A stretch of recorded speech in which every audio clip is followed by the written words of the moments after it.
All right. All right. Love you. Bye. Bye.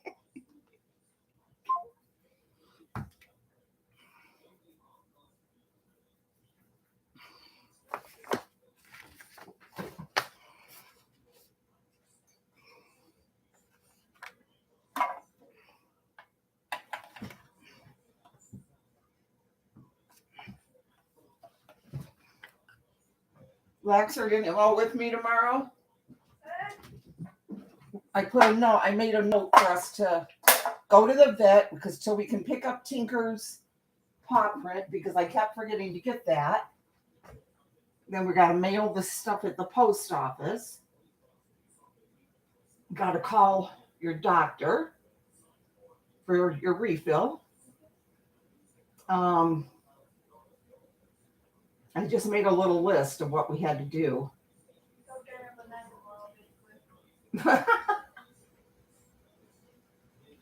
Yeah, I'm trying to think of. I got to pay a couple bills.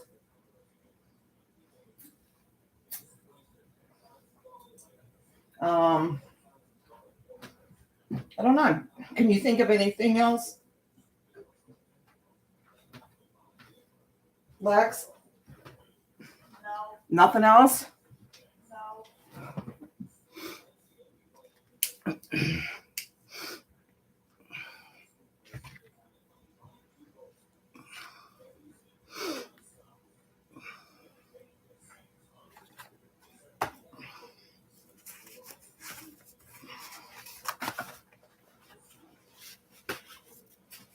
Oh, I forgot to put their pads down after I mopped that up. Hi, baby. What you doing?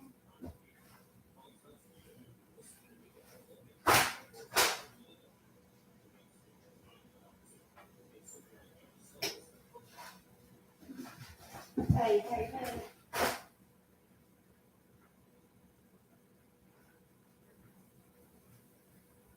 Hey, hey, hey.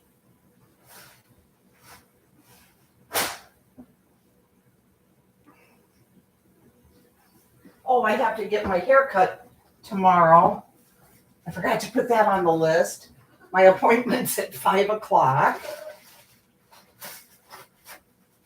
Going to do my hair. She's just going to trim it for me and put a little bit of color, back on the roots. So it shouldn't cost too much, I hope. No, it won't. It won't. It'll be fine. I'm going to work on my blanket, I think, a little bit and then go to bed. Okay?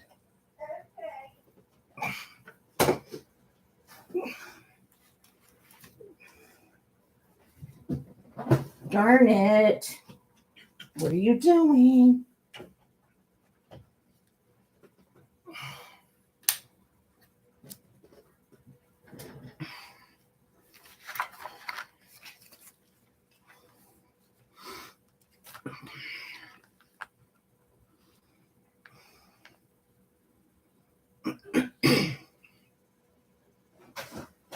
Darn it.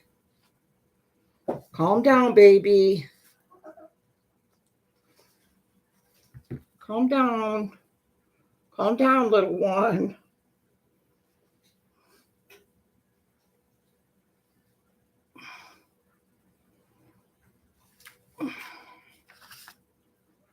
Oh, gosh.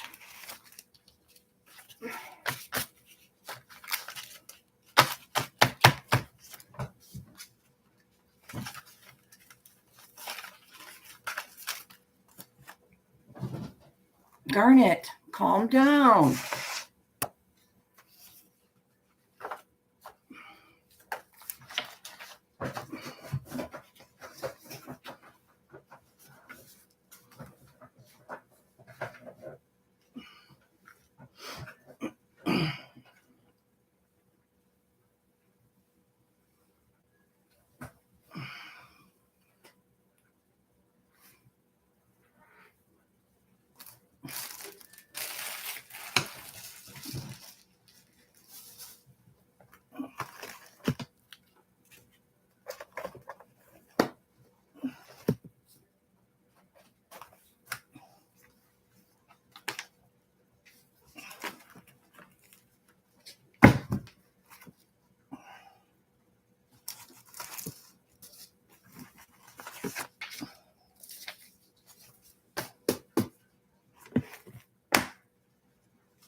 Ah.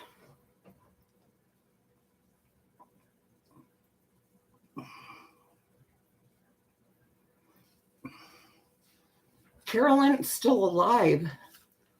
Still live.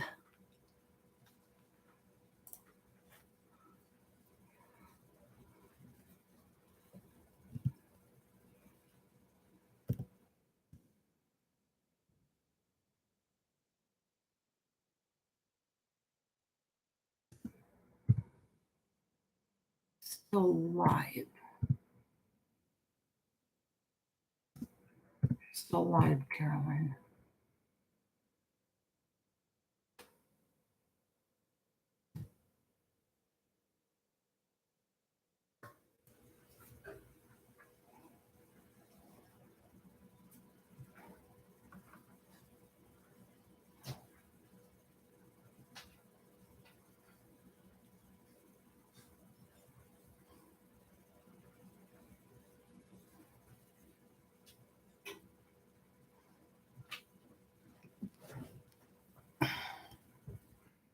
I like the auctions now.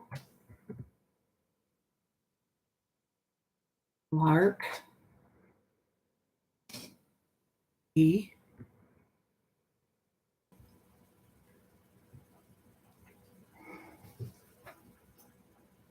I'm not live.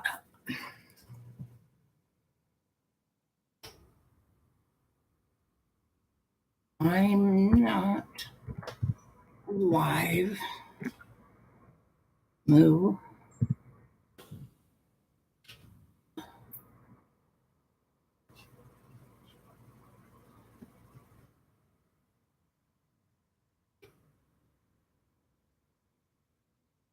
Carolyn is.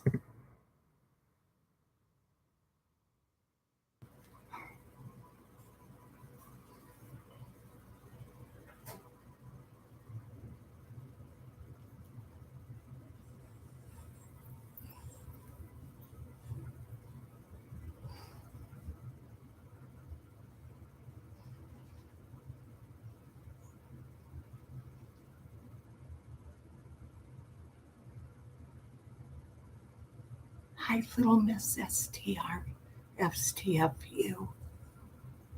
Hi, mom of two.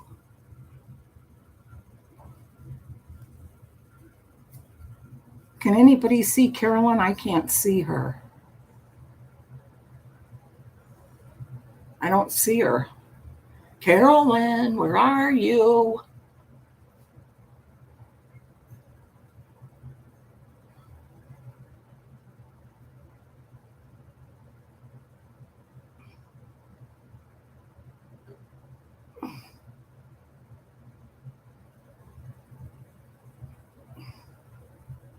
I know, farm wife.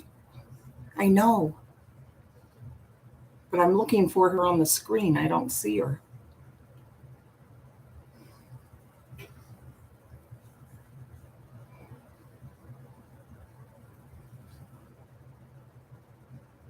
I'm not undressed. I have my clothes on.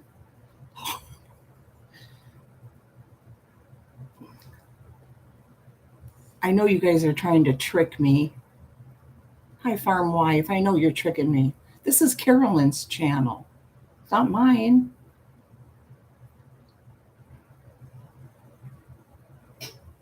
I thought she ended her live, but I guess she didn't. Because we're still here. I was thinking of reading for a while before going to bed. So I was just waiting for Carolyn to get done. And I thought she signed off, but I guess not.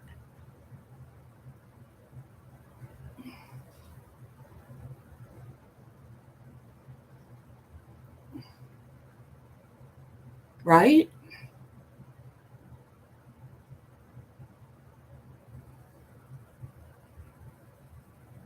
Where's Big Mama, Carolyn?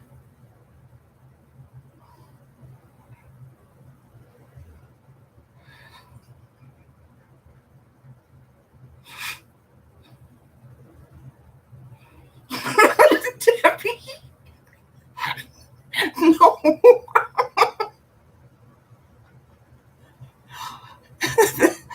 Debbie, this is Carolyn's. She never went off. You guys are trying to trick me.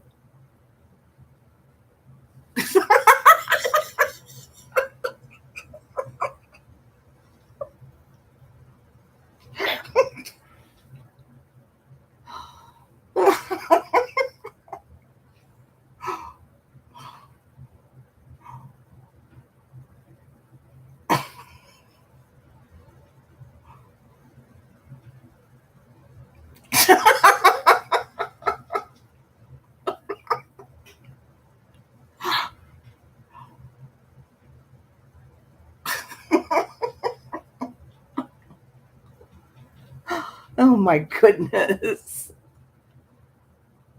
Carolyn, how can I change the title? I was going to do a little bit of reading for real. I was just trying to trick you guys, but I guess I can't fool you anymore. Just do edit. Yeah, edit. Dang it. It's never going to work as good as those first couple times, is it?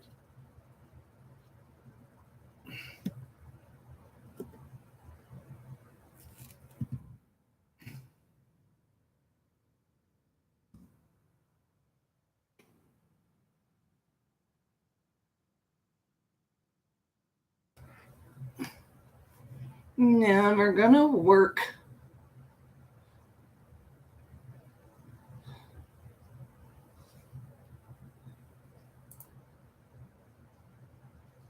Hi, hippie chick.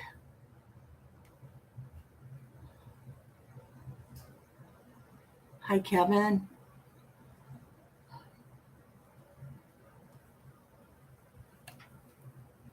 You guys want a couple stories before bed?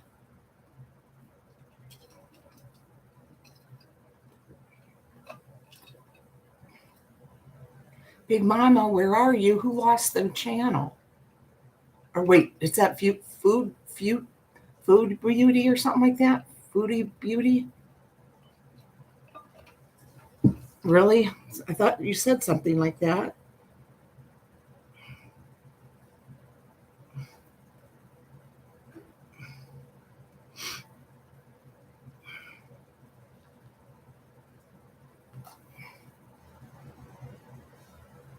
Hi, guys.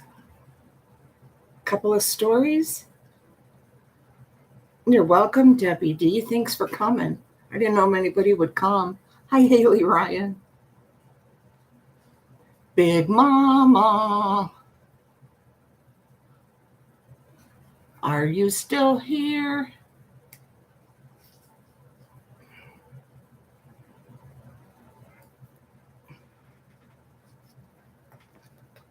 I still had a couple of stories from spooky Indiana to finish that Carolyn didn't want to hear last night. And I know she won't be staying awake.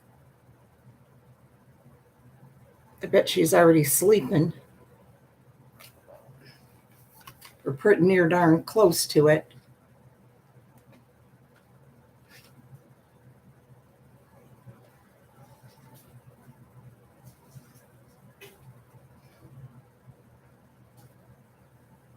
I wonder if Davita's still awake.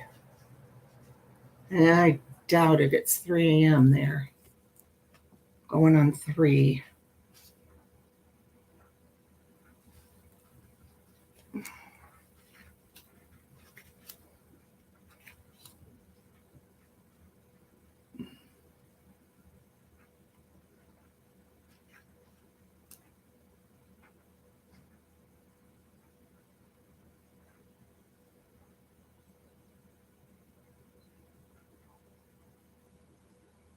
Are they, Kevin?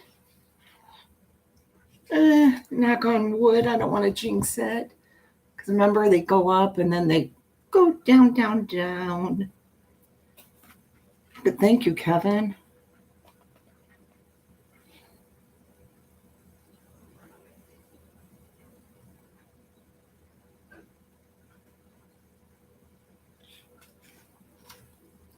I think we're going to read, I think we have 2 or 3 left.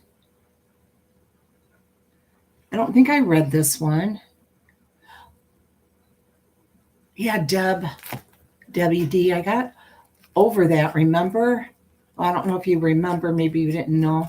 I did get a little bit over, and then they dropped me like a hot potato. I was there for like 2 days, and then they dropped me. Hi, Jen Lucas.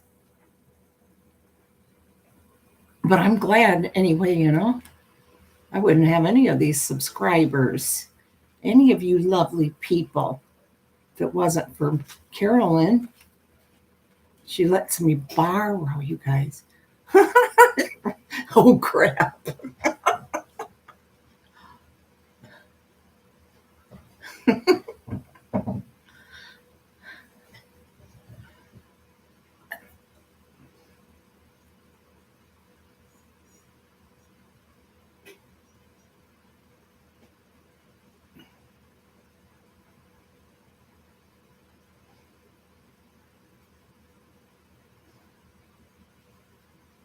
He is hippie chick. He's awesome at those auctions, for real.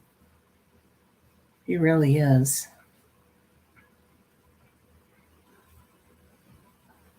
And I'm excited for him all of a sudden. And I finally, it's Bink. I don't know if you're here. No, Jackie Burns and QB. Everything is packed up, ready to go to the post office tomorrow. And then I just have one that I have to run out to my car to get something that I'm sending to Carolyn. I bought it at Walmart the other day. Forgot to bring it in, and I just need to put that in a box and mail to her. Everybody else's is all taken care of. Finally going to get them all out. Maybe that'll get me in the mood to start selling things. Now look, Kevin, they were 17 people, and now they just dropped to 13. Sorry if I'm not as exciting as they want. Sorry, guys. Hi, Papier Crafter. Want a couple of scary stories? Let's just get started, okay? How about that?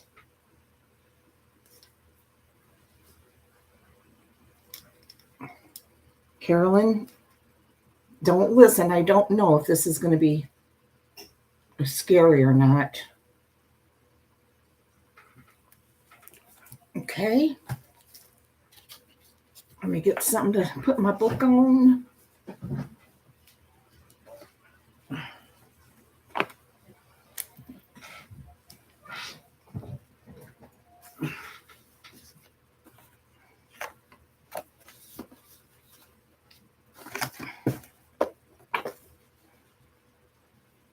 Moo, are you still here? I know Danielle went to bed. She was tired. My hair will get cut tomorrow. It's looking kind of shabby. And it'll look fuller after I get it washed again. Yeah, 5 a.m. It is. Yeah, true. 5 a.m. Reflection from Fort Wayne, Indiana. I was excited as a new kitten the day my car arrived, a brand new Ford Model T town car. I'd been burning to own one from the moment I'd first seen one tooling around Fort Wayne. After months of scraping and saving, I was now the proud owner of the very latest model. But I am going to message Javita super quick. She might be in bed, but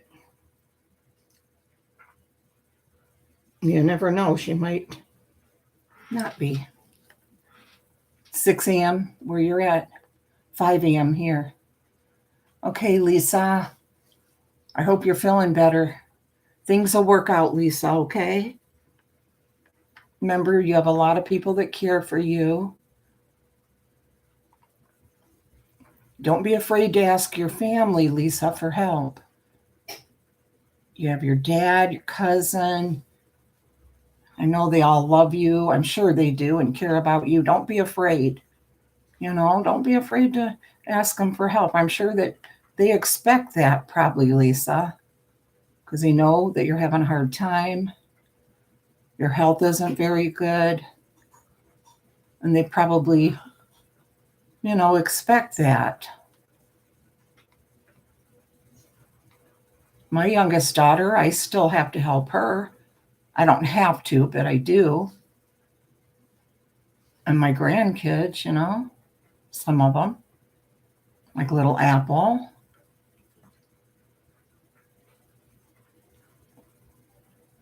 No shame in it, Lisa, for asking your family for help.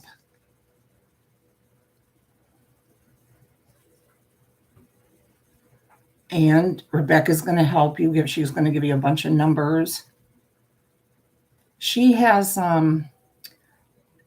there. How do you just? What was it?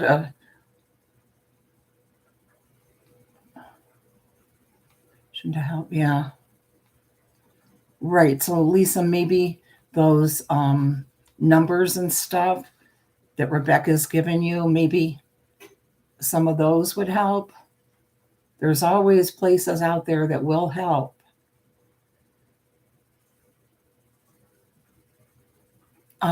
She has a problem with her basement. She has a partial basement and part of the wall, I guess, under a window from the rain and that part of the wall came down, right, Lisa? But it's an inside wall. She won't have to worry about the house coming down, I guess, but you have websites and numbers written down. Okay.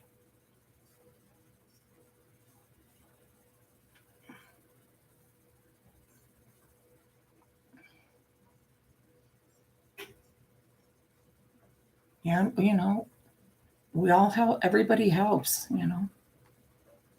We help our family. Dave helps his mother a lot. All of her kids help her, his mom.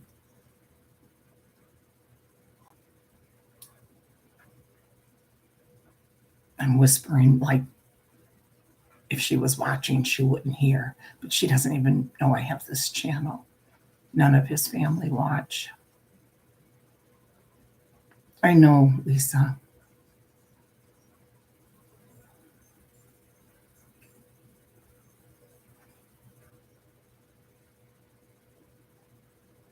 Okay.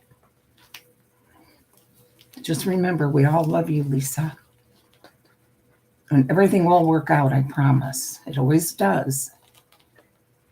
It always does. I dragged my wife out of the kitchen to see our new prized possession. Look, honey, it has a monoblock, 4-cylinder engine, I enthused. Speak English. We're reading one of the short stories from Spooky, Indiana. We're reading Reflection from Fort Wayne, Indiana.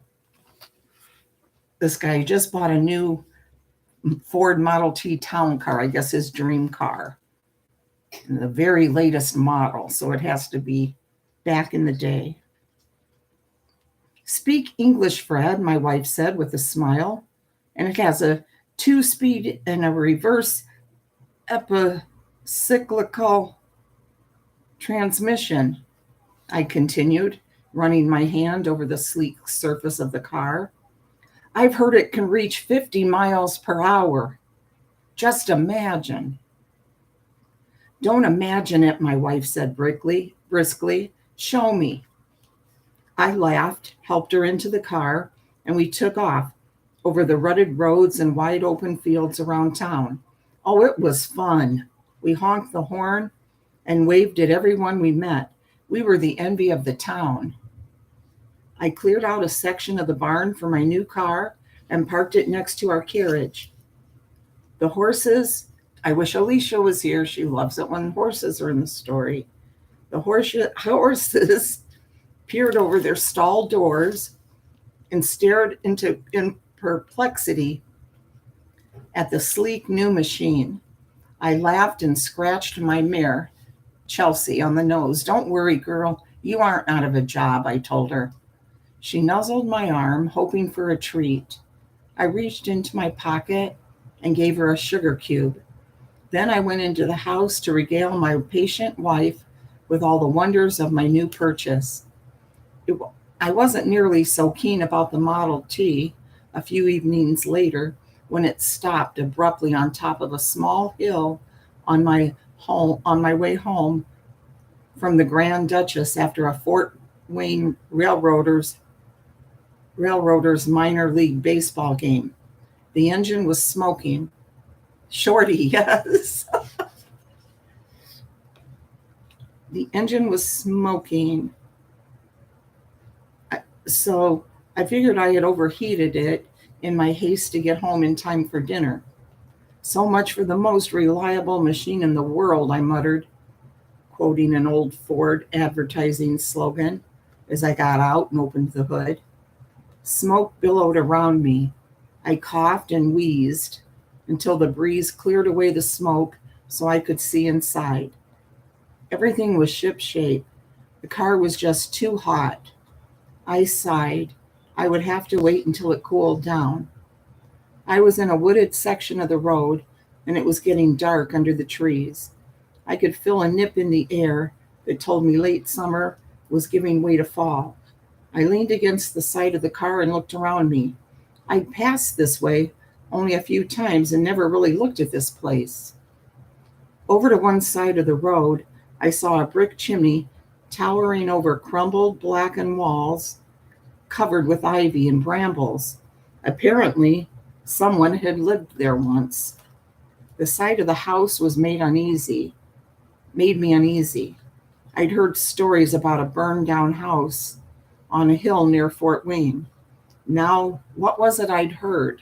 Something about kids being afraid of an old woman. A crow cawed overhead and flew across the road to join its friends. Hi, Tina Bina. Big Mama, are you here? I still felt bad because I didn't read that one night when you wanted me to. Big Mama, you were here. Say hi if you're here. I jumped at the sound and then laughed at my silliness. The story came back to me all at once. There once was a rickety old woman who lived in an old house on top of a hill. She was herb cunning and sold love potions to silly girls. Folks called her a witch and avoided her when she came into town to buy groceries. She certainly looked like a witch, with her bent back and gnarled cane.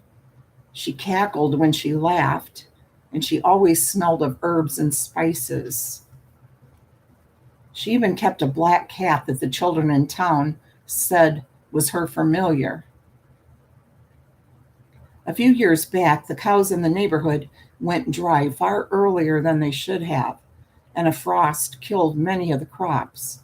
A string of bad luck followed for many of the town folks, and then in September, it stopped raining.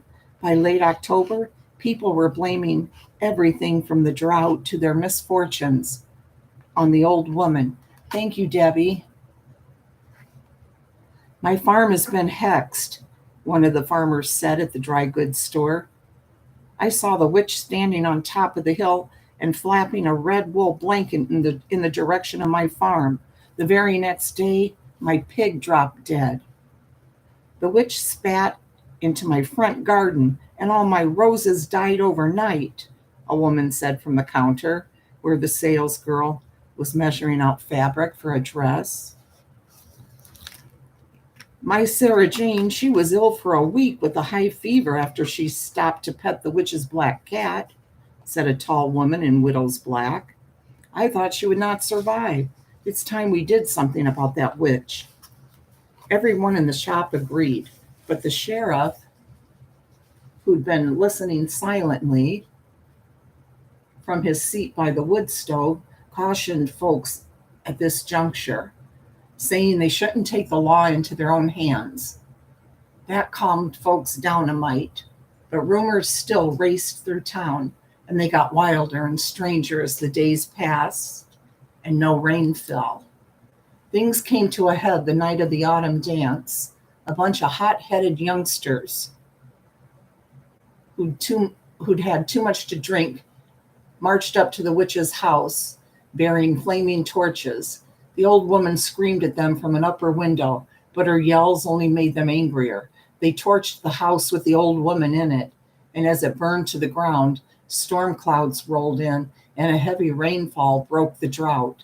Folks reckoned the spell holding back the rain was canceled out when the witch died in the fire. The official story was that a bolt of lightning hit the old house and started the fire, but anyone who attended the autumn dance knew that the mob had torched the place. How cute, pork chop. I shuddered a bit and shifted my weight, my eyes on the chimney, barely visible through the trees. That happened some time ago. I wasn't sure whether it was a true story or just folklore. I wasn't sure I believed in witches. I checked the engine again, but it was still too hot to turn over. I decided to poke around the old house to see if it was the one from the old story or just an abandoned outbuilding owned by a nearby farmer. Oh, really, Tina? The crickets chirruped sleepily as I wandered through the brambles and bushes littering the area between the trees. The grass was high here, and I couldn't tell where the old walkway might have been. As I drew near, I could see my reflection in the broken glass of one of the windows. The walls around it were charred black. This house has surely been destroyed by fire, had surely been destroyed by fire. A movement caught my eye. "Good morning," whispered me. My skin prickled, and I turned my head to look. I found myself staring at a cracked pane of glass in the far window. Reflected in the glass, I saw myself, and standing directly behind me, the bent form of a wrinkled crone leaning on a gnarled walking stick. Her eyes glowed red as they met mine in the reflection, and she smiled nastily, showing crooked yellow teeth with a gap in them. She raised the stick and pointed it at me, and the end glowed with blue fire. I shrieked and whirled around. There was no one behind me, but I was suddenly struck by a bolt of pure ice that froze my chest and shot right through to my back. I started shaking from head to toe, and my legs went so numb I fell to the ground. "Leave me alone," I yelled. "I had nothing to do with it." I crawled forward on hands and knees and grabbed a broken piece of burnt wood. I pushed to my feet and waved the wood frantically in front of me.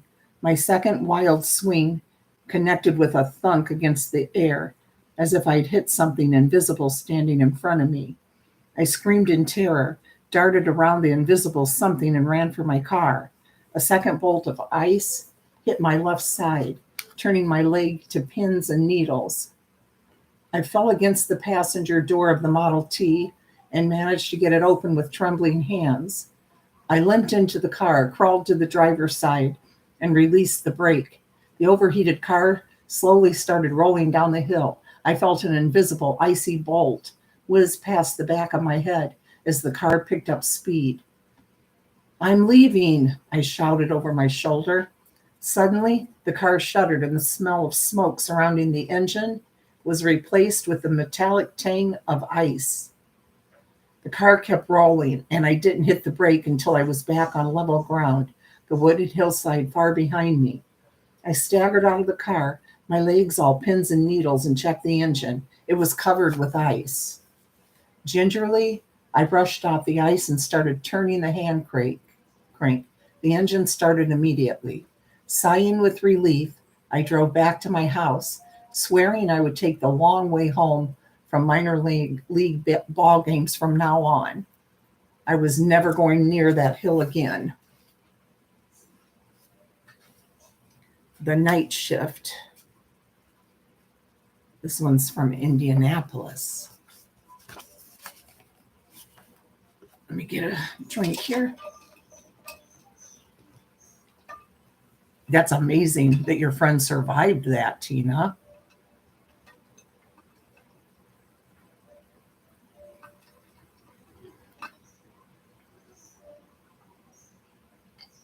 I told you guys that one story was a true story. It was a article that I had read.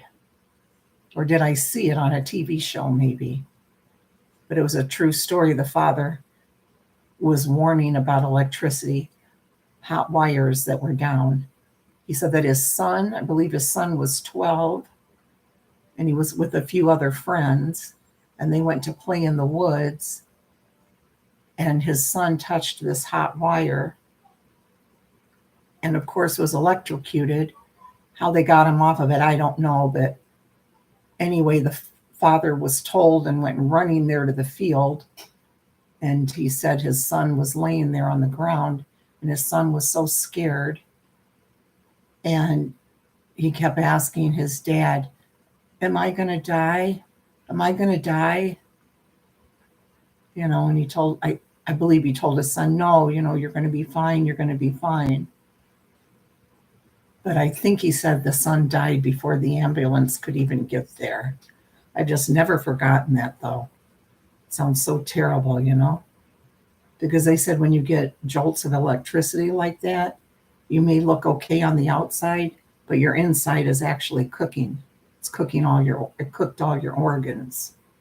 And that's what was happening to this poor kid.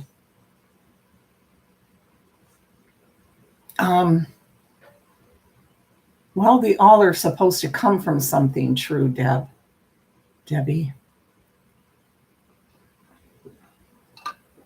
Yeah, Tina, it cooks you like a microwave, right? Cooks from the inside out. It is, isn't it? How horrible. I'm thinking it might have been on the Oprah show or something. This father was, I guess, you know, trying to warn people, warn parents and kids and stuff like that. Because obviously his son didn't know that that was going to happen, or he wouldn't have touched it. Yeah, Debbie, I'll tell you what it says right in the beginning. And I did order more of these.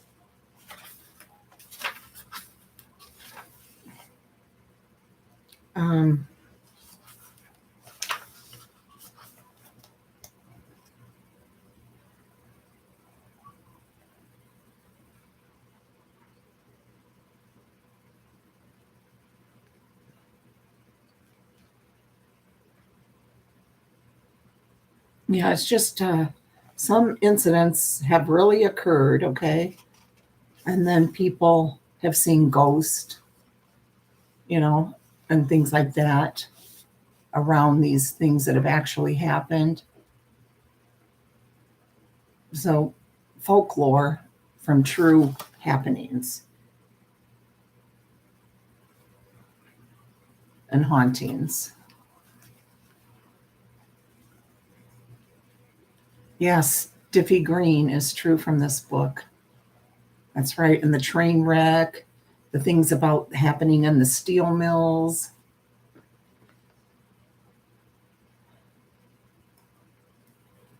I still have to go to Michael Jackson's house to show you guys. I have to go during the day, though. I'm going there at night. The night shift from Indianapolis, Indiana. When I got laid off from my job, my girlfriend, Maria, suggested I take a position as a night watchman or maintenance worker at the old Central State Hospital. Ew, this one sounds creepy already.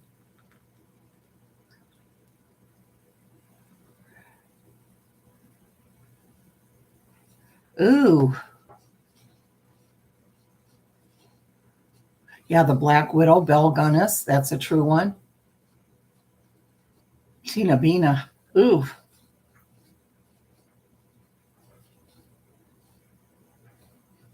Sounds interesting though, Tina. For real. I have some of these coming, like I was starting to say.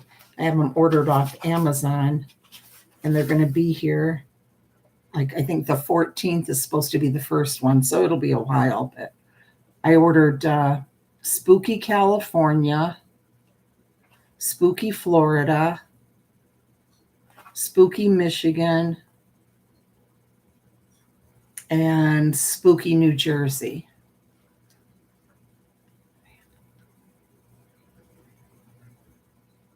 Yes, the family mausoleum, yes.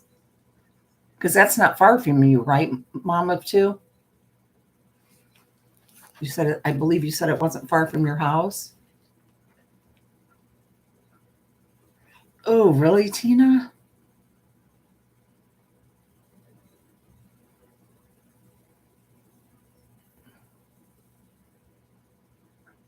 You're wait, you're North Carolina, right, Debbie? Because you know what? I had North Carolina, South Carolina, and Virginia, I think, that I was looking at as well.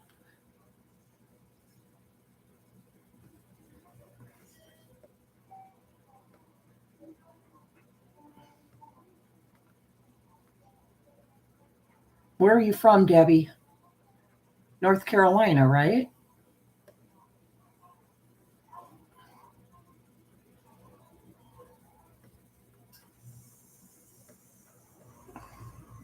Because I'll order it. I almost did.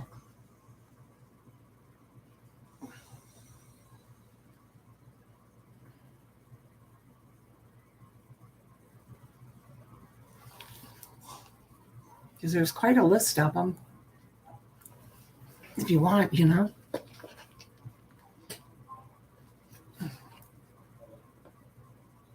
Her cousin was working there doing maintenance around the buildings, and he'd heard there were positions open. I didn't much favor the idea. I've lived most of my life in Indianapolis, and I grew up hearing stories about Central State Hospital, both before and after it closed.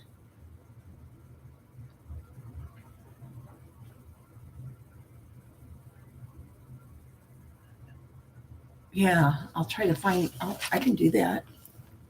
Unless you're just wanting to order it on your own, you know. And scary, medical procedures, yeah, that'd be something too. In 1848, Central State Hospital opened as a hospital for the insane. Conditions inside the facility were pretty grim in the early years. Patients were neglected and abused. The dungeon like basements were so dark, humid, and foul that one visiting superintendent said they were unfit for life of any kind. Maniacs, lacking light, air, food, and human companionship, raved and howled like tortured beasts. Rotting floors and rough straw mattresses were the norm, and roofs leaked on patients and staff alike. Those who weren't insane to begin with could easily have been driven mad in those conditions. Oh, okay, Deb. Okay. Things at the hospital didn't improve until 1890. You could even read it to us, Debbie.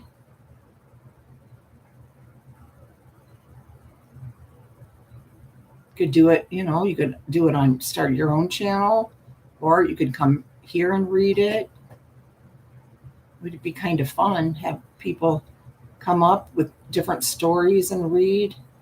I can, when I'm on StreamYards, I can have, I think it's 6 people. Mama Two Men. Well, she's talking about back in the day, Mama Two Men, not the stuff from today, like things that were done at home. And yeah. Fear. I think I do remember Tina Bina.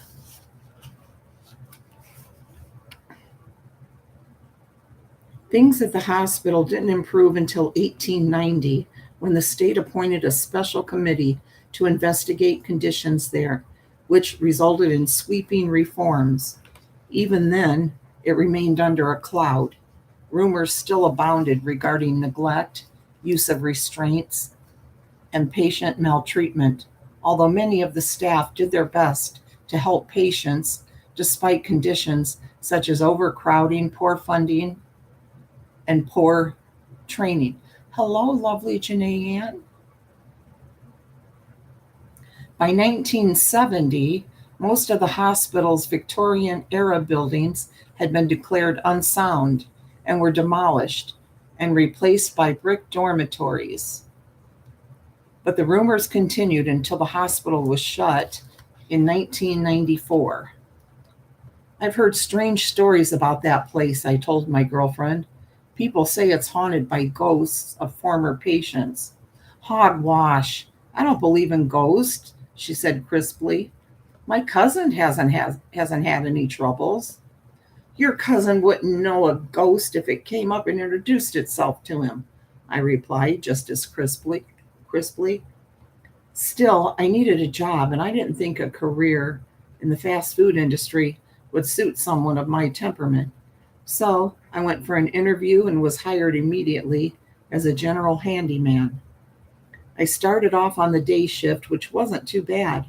The old buildings were creaky, and there was an air about the place as if someone were watching you from dark corners that made my skin prickle. Still, it wasn't too bad.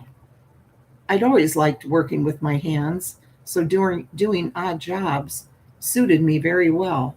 The only place I got really creeped out was the catacombs, which seemed to hiss with silent voices while strange shadows flickered across the walls. Then my supervisor asked me to switch over to night duty.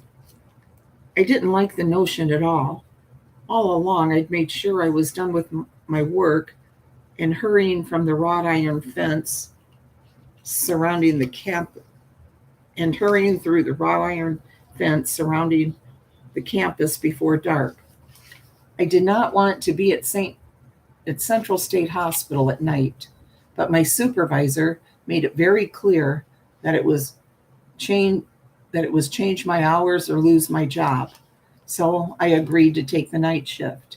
The very first night I was on duty, I was walking to a repair job with Maria's cousin, who also worked the night shift, when I heard screaming coming from a grove of trees. I jumped a mile and turned toward the sound, ready to run to the rescue. Maria's cousin caught my arm and pulled me to a halt. Amigo, it's just a ghost, he said. Come on. A ghost? What do you mean a ghost? A man is screaming out there. No one's out there, he said calmly, though I could see his hand was trembling where it gripped his toolbox. Many years ago, an inmate stoned a fellow patient to death in that grove. Sometimes the ghost of the victim cries out. Believe me, it's better not to see.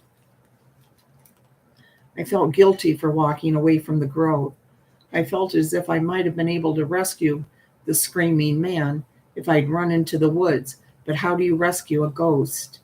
The screams stopped as abruptly as they started, and the silence over the nighttime grounds was ominous and full of dark, churning energy.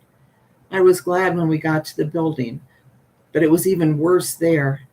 The air seemed to pulse with half-heard voices, and I swear footsteps followed us wherever we went that first evening.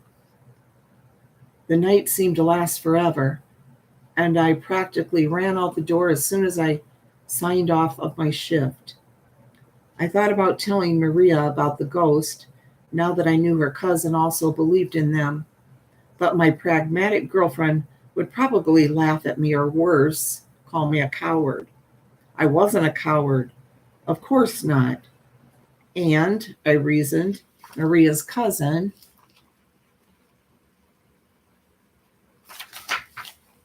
kept working at the hospital in spite of the ghosts. and nothing had happened to him, so I kept on working there too. Gradually, I got used to the old hospital at night. If I heard screams or moans, I ignored them, and I wore a special priest-blessed silver crucifix around my neck just in case. About a month after I started working the night shift, Maria's cousin and I were sent down to the boiler room to pull ashes. I hated the boiler room as soon as I set foot in it. It was shadowy and full of columns and corners, and I knew immediately that we weren't alone. As we worked with our shovels, I heard someone, I think it was a woman, moaning in a corner of the room. I ignored it as I'd done to all the other times I'd heard strange sounds at the hospital. But the sound grew louder and turned to screams. Maria's cousin suddenly jerked upright and stalked toward the corner, holding his shovel in front of him like a shield.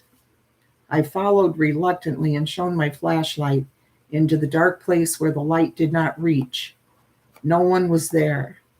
We went back to shoveling ashes, but I swear I kept seeing shadows out of the corner of my eyes, flickering from column to column. I broke into a cold sweat and shoveled faster.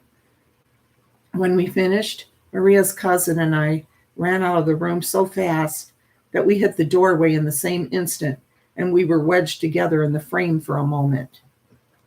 We jockeyed for position. And finally, I shoved Maria's cousin through. I followed a second later, and I swear I felt someone push me in the lower back as I exited the door. I was shaken by the incident and thought about quitting my job. I wasn't sleeping so well during the day, and Maria had commented on the black shadows under my eyes. I still hadn't told her about the ghost, but I believed in them. Oh, yes, I believed. I was on break a couple of nights later, hanging out with the guys in the old powerhouse where the boiler room was, when a co-worker came rushing up to us. He was white as a sheet and shaking like a leaf in a hurricane. "What's the matter?" one of the guys asked him. "I was taking a nap in one of the pump rooms," the man said, his voice pausing in little jerks as he spoke. And, I prompted. "Someone was choking me down there," the man gasped, all in a rush. "I could feel hands around my neck, but when I broke loose and turned on the light, nobody was there." "You're nuts. You were just dreaming," his friend snapped. "Oh, yeah," the man said, looking him square in the eye. "What about this?" He pulled aside his collar, and we could all see deep red marks around his neck. It looked as if heavy fingers had pressed into his throat, trying to choke him. Everyone gasped, and I recoiled, grabbing the crucifix around my neck. As the other men pressed him for details, I grabbed Maria's cousin by the arm. "That's it," I hissed. "I quit. I don't care if Maria thinks I'm a coward." I marched out of the building and headed for the gate as fast as my legs would carry me. As I reached the guardhouse, I saw a figure in white hurrying toward the gate in front of me. It glowed faintly. My arms broke out in goosebumps, and I reversed direction, not wanting to walk into the escaping figure. I nearly mowed down a second ghost, slipping past the gatehouse behind me. I dodged just in time to avoid being walked through, and then I exited the benighted hospital on the heels of the two phantom inmates who were trying to escape their fate. The ghost vanished down the street in one direction, and I tore off in the other. Never again, I vowed as I ran for home. Never again. I told Maria that if she gave me a hard time about quitting, we were through. I guess my girlfriend likes me more than I thought, because she never mentioned Central State Hospital to me again, and she helped me to find a job with a friend of hers who does carpentry. I discovered later that her cousin quit his job a couple days after I did, and he told Maria in no uncertain terms that ghosts did exist, thank you very much, and he didn't want to talk about it. So I was vindicated, at least in the eyes of my girl, which counts for a lot. Right in the other direction.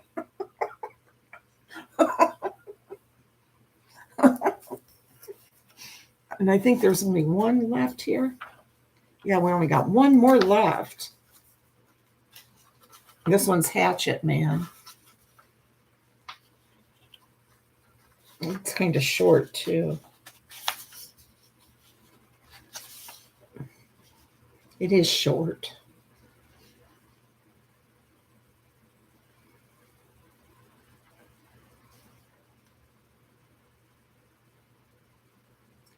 Oh, and Debbie D, they have all their resources in the back where they find all of this.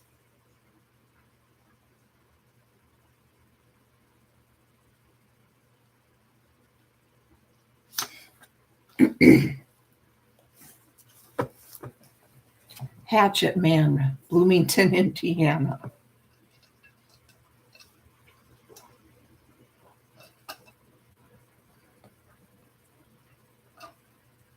This doesn't sound too promising. She'd had one too many drinks, and her head was pounding when she got up from the bar. I need some air, she told her college roommate, who was flirting with the cute bartender. I'm going back to the dorm. I'll be along later, her roommate said distractedly, her eyes fixed on the handsome man behind the bar. The co-ed headed out into the street, and the fresh night air brought some relief to the pounding in her head. She walked briskly down the road, breathing deeply, enjoying the lovely night and the brightly lit signs and windows around her. Her enjoyment faded when she made her first turn onto a much narrower, dark street. Bah. Her headache returned, but this time it was not the drink that induced it. It was fear. There were warnings all over campus about a hatchet man who was supposedly abusing and killing women in the town. All the girls were warned to walk in pairs and to stay in brightly lit areas if they had to go out at night.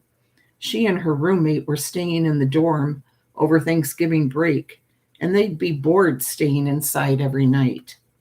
Why didn't they go home to their families?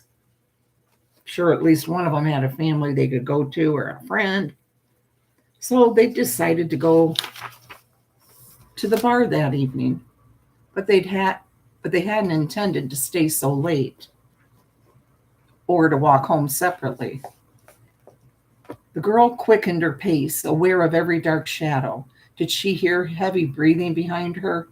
She gasped, and started to jog, keeping to lighted paths as best she could. Did someone grunt behind her? Were those footsteps jogging along in time with her?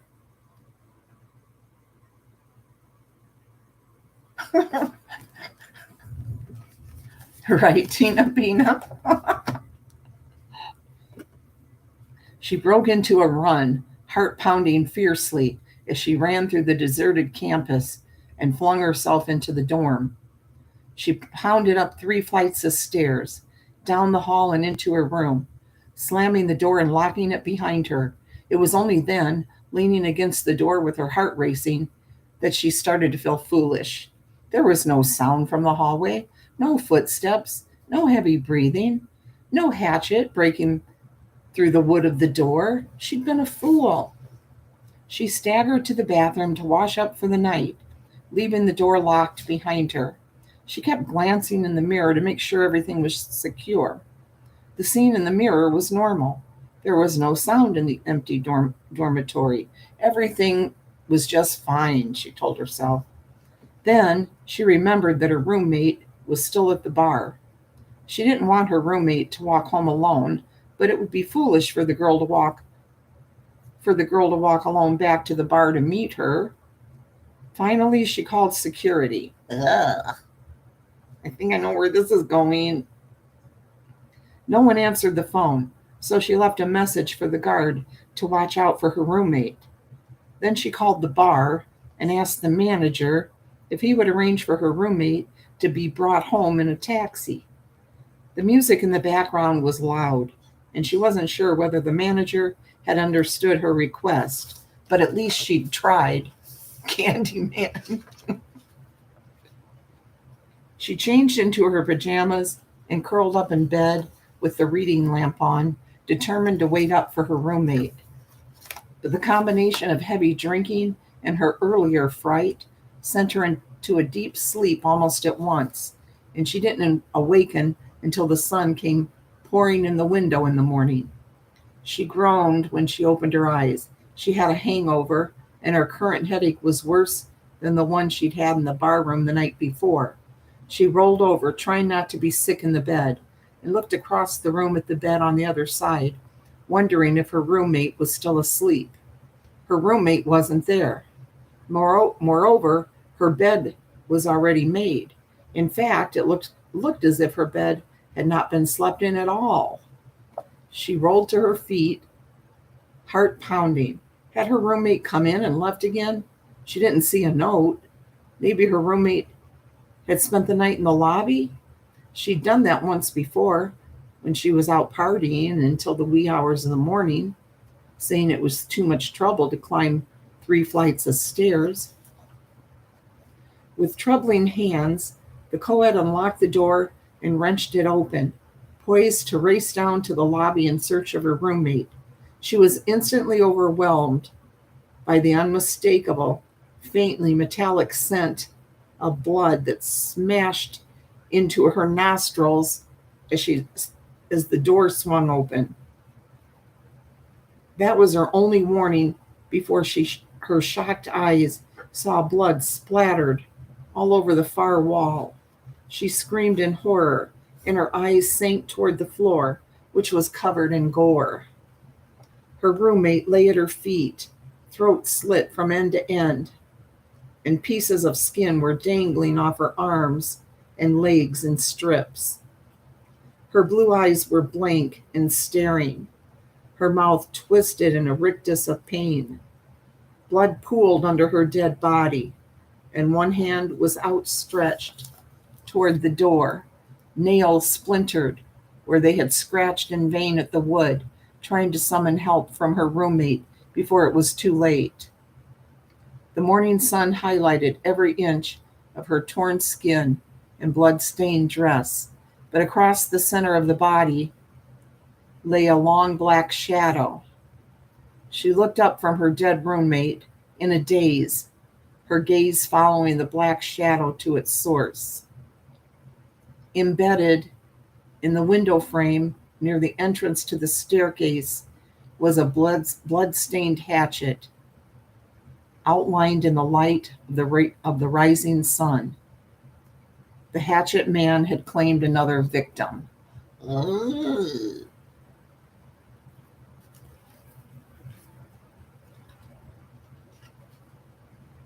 Yep, that was it.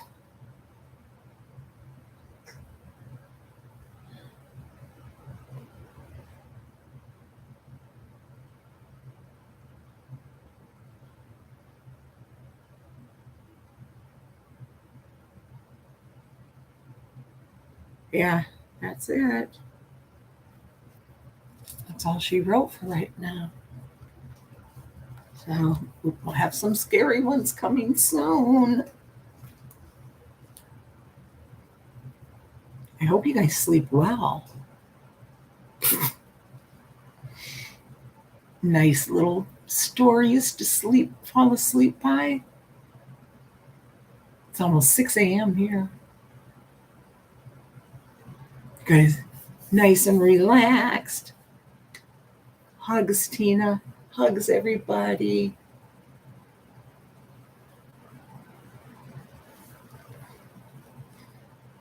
Was it? And that was it of my cottage cheese salsa and chips.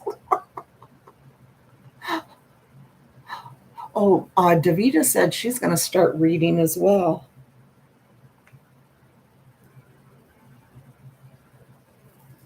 So I can lay there and listen to her voice read and doze. Maybe people can come on sometime and read. It'd be fun, right? Linda Gelb was a good reader. To Carolyn. Oh, I hope so, Tina. I hope I do. We can all take turns. Lisa, do you have any scary stories at your house you can read sometime? I bet you do.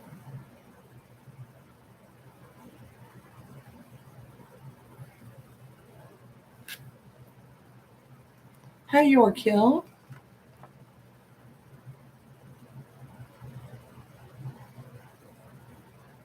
I'm glad, York Hill. I appreciate you coming to listen. Yeah, auction tomorrow at 2 Central Time. No, yeah, 2 Central Time. So that'd be 3 Eastern.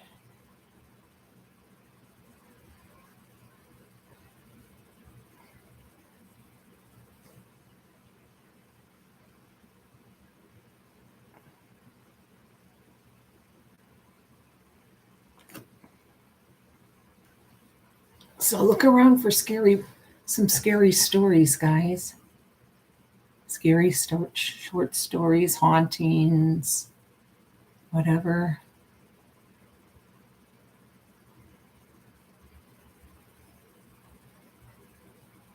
Okay. You guys have a nice day, morning. I understand, York Hill. I totally understand.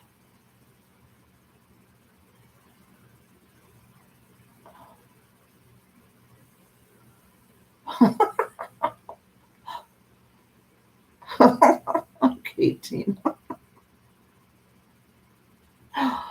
Oh boy, now I am sleepy. I wasn't. That got me sleepy too. So, love you guys. Thanks for coming. See you tomorrow at the auction.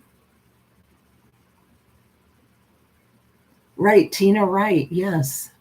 All those different clocks, the world clocks. Okay. Good night, everyone. Good morning. I mean, have a great day. See you later. Bye. Bye-bye.